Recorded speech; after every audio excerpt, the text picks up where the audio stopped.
کہ بہت سارے لوگ جو ہیں ان کو یہ ایک فیسلٹی ملتی ہے 40,000 50,000 روپے کے پرائز بانڈ سے کہ ایک بمپر پرائز کسی دن آ جاتا ہے اور یہ کیشیبل ہے, کسی بھی ٹائم ایز کیش بھی پرووائڈ کیے جا سکتے ہیں.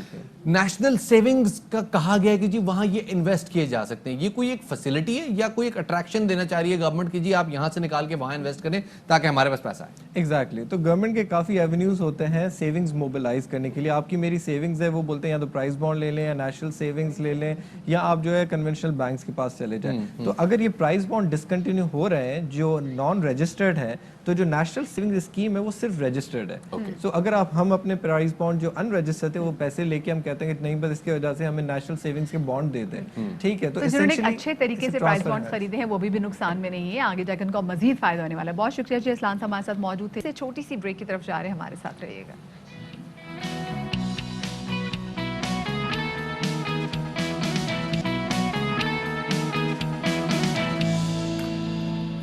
جناب بریک کے بعد خوش آمدید کہتے ہیں آپ کو, اور اب ہم بات کریں گے پہاڑوں کی. 1 دونی دونی 2 دونی 4 3 دونی 6 یہ والا نہیں جی, پہاڑوں نہیں اور کوہساروں کی بات کریں گے جن کا آج عالمی دن منایا جا رہا ہے. بالکل شفاعت, دنیا جہان میں پاکستان سمیت دن منایا جا رہا ہے جس کا مقصد یہ ہے کہ پہاڑوں کا قدرتی حسن اس کو برقرار رکھنے کے لیے اقدامات کا شعور جو ہے وہ لوگوں میں اجاگر کیا جائے. اور اقوام متحدہ نے ایک قرارداد کے ذریعے 2002 کو پہاڑوں کا سال بھی قرار دیا تھا. اور پاکستان میں تو آپ کو پتہ ہے کہ دنیا کے 3 عظیم ترین پہاڑی سلسلے قراقرم, ہمالیہ اور ہندو کش موجود ہیں.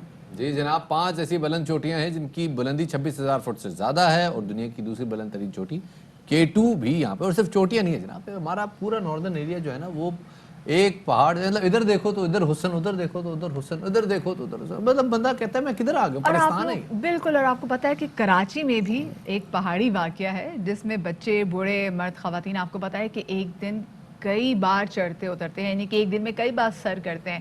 پہاڑ پہ جو ہے نا گرے بنے ہوئے, نہ سیڑھی ہے نہ کوئی ایسا ان کے لیے وہ بنایا ہوا ہے کہ لوگ جو ہے نا تھوڑا سہولیت ہو. یہاں کوئی سہولت نہیں ہے, ویسا تو یہ آبادی میں سہولیت نہیں ہے.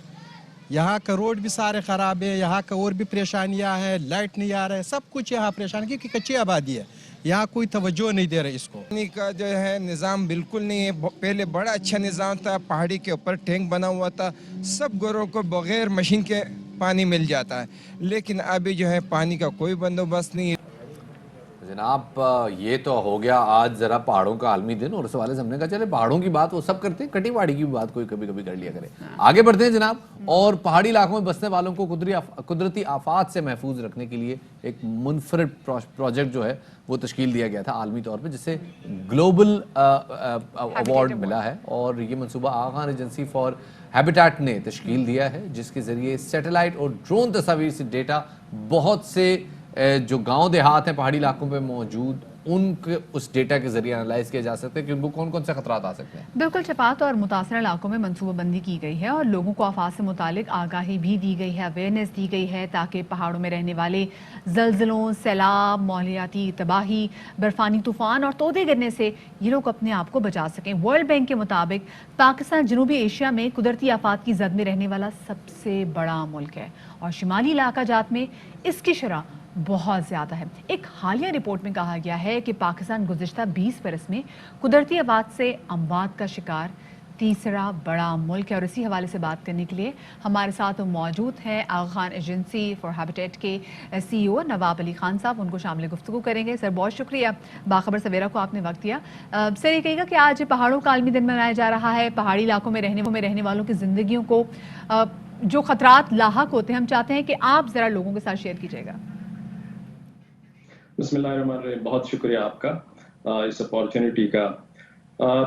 پہاڑی سلسلوں کا آج عالمی دن ہے. ہم دنیا کے تمام جتنے پہاڑوں میں بسنے والے لوگ ہیں, اور خصوصی طور پر پاکستان کے خوبصورت پہاڑی علاقوں میں بسنے والے لوگوں کو ہم اس دن پہ مبارکباد پیش کرتے ہیں. پہاڑ جہاں پہ خوبصورت ہیں وہاں ان کے مسائل بھی بہت زیادہ ہیں. اگر ہم پاکستان کے شمالی علاقوں کی بات کریں, جہاں کے 3 بڑے پہاڑی سلسلہ کی آپ نے ذکر کیا, وہ ہندوکش ہے, ہمالیہ ہے, قراقرم ہے. یہ بڑھتی ہوئی آبادی کی وجہ سے اور یہاں پہ اربنائزیشن کی وجہ سے ٹورزم کا ایک میجر انفلکس ہوتا ہے ان علاقوں میں. ان کی وجہ سے یہاں پہ ان کے ایکو سسٹم کے اوپر جو ہے بہت پریشر آ رہا ہے. اس کے علاوہ جو سب سے بڑا مسئلہ اس وقت پوری دنیا کو درپیش ہے کلائمیٹ چینج کا، گلوبل وارمنگ کا، اس کے اثرات ان پہاڑی علاقوں پہ بہت زیادہ ہے. اور ہم دیکھ رہے ہیں کہ یہ علاقہ جو نیچرل ریسورسز سے بھرے ہوئے ہیں، جہاں پہ دنیا کے اہم ترین گلیشیئرز موجود ہیں، بڑے بڑے گلیشیئرز ہیں جو اس پورے خطے کے لیے اور پاکستان کے لیے پانی کا سپلائی کا بنیادی سورس ہیں. ان میں گلیشیئرز کے پگھلنے کی وجہ سے ہر سال جو ہے سیلاب کی شکل اختیار کرتی ہے. اور پچھلے ایک دہائی کے اندر، پچھلے 10 سال کے اندر ہم نے یہ دیکھا ہے کہ ان سیلابوں کی وجہ سے جو کہ گلیشیئر کے انکریزنگ میلٹنگ کی وجہ سے پیدا ہو رہے ہیں مقامی آبادی. یہ سارے مسائل اپنی جگہ موجود ہیں، لیکن ہم نے بھی اگر ہم کو بھی شمالی علاقوں میں جاتے ہیں اور خاص طور پہ آج کل کے موسم میں جب برف باری بڑی شدید ہو رہی ہے تو ایولانچ بعض جگہوں پہ پریڈکٹیبل ہوتا ہے، نظر آ رہا ہوتا ہے، لیکن جب ہم نیچے والی آبادیوں سے بات کرتے ہیں وہ کہتے ہیں جی کیا کریں، ہمارے یہاں سے چھوڑ کے کدھر جائیں، ہمارے پاس نہ اتنے وسائل ہیں کہ ہم اتنی دور اپنا سامان چھوڑ کے جا سکیں، اور اگر ایولانچ ہوگا تو دیکھ لیں گے. ایسے لوگوں کی بحالی کے لیے اور ان کو خطرات سے نکالنے کے لیے آپ کی آرگنائزیشن کیا کر رہی ہے؟ بہت اہم سوال ہے آپ کا، اور یہی بنیادی اپروچ ہے جو ہم نے اٹھایا ہوا ہے. ہم نے یہ کیا ہے کہ سیٹلائٹ سے جو امیجز ہے ان کو ہم نے لوکل لیول پہ لوگوں کے ساتھ مل کے لوکل وزڈم اور لوکل نالج کے بیس پہ ہم نے ان علاقوں کو، ان لوکیشنز کو، ان ولیجز کے اندر ہم نے آئیڈینٹیفائی کیا ہے جو ایولانچ کی زد میں آتے ہیں، جو فلڈ کی زد میں آ سکتے ہیں، جہاں پہ لینڈ سلائڈ ہو سکتا ہے. ان کو باقاعدہ طور پر ہم نے میپ کیا ہے، اور ہم نے مقامی سطح پر لوگوں کو تربیت دی ہے کہ وہ ان میپس کا استعمال کریں اور خطرے کی صورت میں جو ہے وہ ایویکویٹ کر سکتے ہیں. ان پہاڑی علاقوں میں اگر پورے ہم اپنے ان 3 پہاڑی سلسلوں کی بات کریں تو کوئی 20 سے 30 لاکھ لوگوں کی آبادی ہے. 20 سے 30 لاکھ لوگوں کو ڈائریکٹ کہیں اور منتقل کرنا جو ہے وہ ممکن نہیں ہے. لہٰذا ہمارے جو میپس ہیں وہ بنیادی طور پر یہ آئیڈینٹیفائی کرنے میں ہیلپ کرتے ہیں کہ کون سے علاقے ہیں جہاں پہ جو یہ تو چلیں ایولانچ تو آپ آئیڈینٹیفائی کر سکتے ہیں اور اس کے حساب سے آبادی کو پلان بھی کر سکتے ہیں، لیکن فلڈنگ کیا کریں گے؟ کیونکہ فلڈنگ ان تمام علاقوں میں فلیش فلڈنگ ہے اور ایک دم بہت زیادہ پانی آتا ہے، اور اس کی اگر آپ 100 سالہ ریکارڈ دیکھیں تو پچھلے 5 سالوں میں کئی جگہوں پہ ایسا ہوا ہے کہ نالوں میں اور جو وہاں پہ جس کو گول کہتے ہیں ان گولوں میں پانی زیادہ آیا ہے پچھلے 100 سالوں کی نسبت. اس کو کیسے کیلکولیٹ کیا جا سکتا ہے؟ اس میں یہی کر سکتے ہیں کہ ایک تو بین الاقوامی طور پر جو کلائمیٹ چینج میٹیگیشن کے لیے ایفرٹس ہو رہے ہیں کہ جو گلوبل وارمنگ کا پروسیس ہے اس کو کم کیا جائے. ایک تو وہ اپنی جگہ پہ ایک بین الاقوامی ایفرٹ ہے جس میں پاکستان بھی اپنا شیئر ڈال رہا ہے ٹری پلانٹیشن کے حوالے سے اس طرح سے. لیکن دوسرا یہ ہے کہ ان تمام علاقوں میں گرین ایریاز موجود ہے. ایسا نہیں ہے کہ تمام علاقہ جو ہے وہ خطرات کی زد میں. جو علاقے خطرات کی زد میں ہیں ان کے ساتھ والے کوئی ایسا علاقہ ضرور ہے جہاں پہ گرین بیلٹس ہیں. تو ہمارا پروپوزل یہ ہے، ہماری پروپوزل یہ ہے گورنمنٹ آف پاکستان کے لیے اور پروونشل گورنمنٹس کے لیے کہ وہ ان علاقوں کی ہیبیٹاٹ پلاننگ کریں.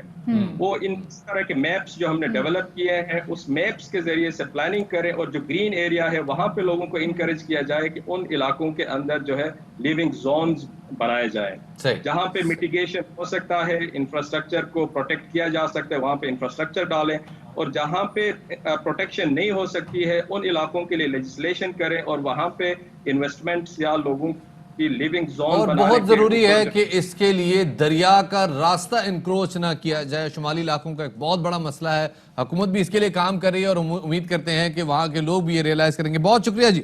خان صاحب ہمارے ساتھ موجود تھے اور بات کر رہے تھے جناب سیٹلائٹ امیجنگ کے ذریعے شمالی علاقہ جات کو کیسے محفوظ بنایا جا رہا ہے. بالکل شفاعت، اور میرے خیال سے آج کے شو میں ہم نے آپ کے ساتھ کافی زیادہ انفارمیشنز بھی شیئر کی ہیں. سو اب تو یہاں پر وقت ہو گیا کہ ہم آپ سے لیں اجازت. اپنا بہت سارا خیال رکھیے گا. انکل پھر بچ گئے دیوار. یہ انکل جب آپ جمعے کا دن ہوتا ہے آپ جو یہ دیوار پہ اپنے سر سے کیلیں ٹھوکتے ہیں نا. اگر سیٹرڈے سنڈے کا بھی شو شروع ہو گیا تو پھر شاید انکل انکل آپ بہت اچھے ہیں. تھینک یو سو مچ. آپ ہمیں روز دیکھتے ہیں. چلے جی یہاں پر وقت ہو گیا آپ سے اجازت لینے کے لیے. Have a great weekend ahead. شاد رہیں، آباد رہیں. اللہ حافظ.